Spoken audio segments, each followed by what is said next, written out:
सभापति महोदय, प्रतिदिन छोटी मोटी झड़पें होती रहती हैं।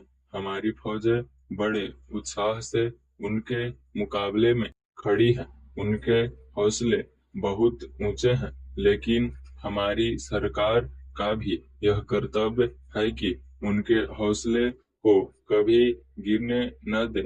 उन्हें हर तरह की सुविधा प्रदान की जाए जिससे उनका आत्मविश्वास बढ़े।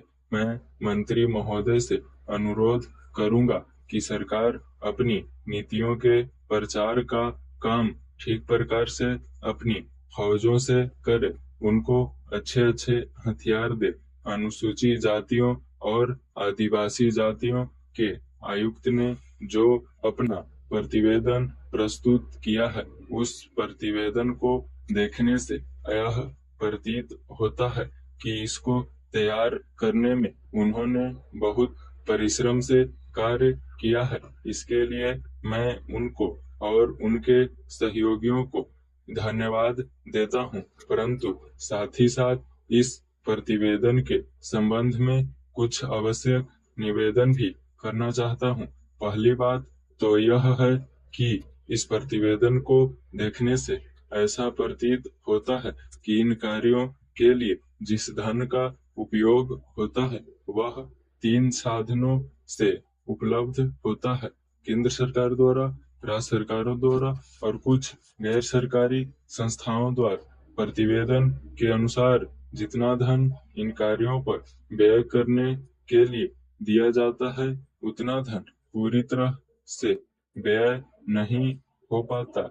मैं यह नहीं कह सकता कि आवश्यकता से अधिक धन दिया जाता है या कार्यकर्ताओं को वह धन प्राप्त ही नहीं होता, जिसके कारण से वह बिना खर्च हुए बच जाता है।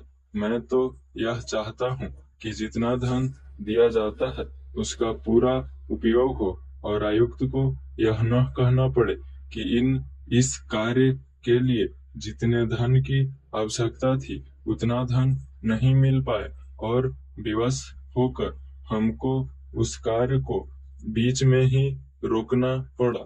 जहां तक राज्य सरकारों का संबंध है, बहुत सी राज्य सरकारें अभी तक इस कार्य में असावधानी से काम ले रही है और इस कार्य को उपेक्षा की दृष्टि से देखती है। आयुक्त ने इस बात की शिकायत की है कि बहुत सी राज्य सरकारों ने अनेक पत्र भेजने के बाद भी अभी तक अपनी रिपोर्ट नहीं भेजी है। मैं चाहता हूं कि सरकार इस तरफ निष्ठापूर्वक ध्यान दे। राज्य सरकारों पर दबाव डाला जाए कि वे इस दायित्व के प्रति सचेत हों और आयुक्त को उनके कार्य में पूरा पूरा सहयोग प्रदान करें।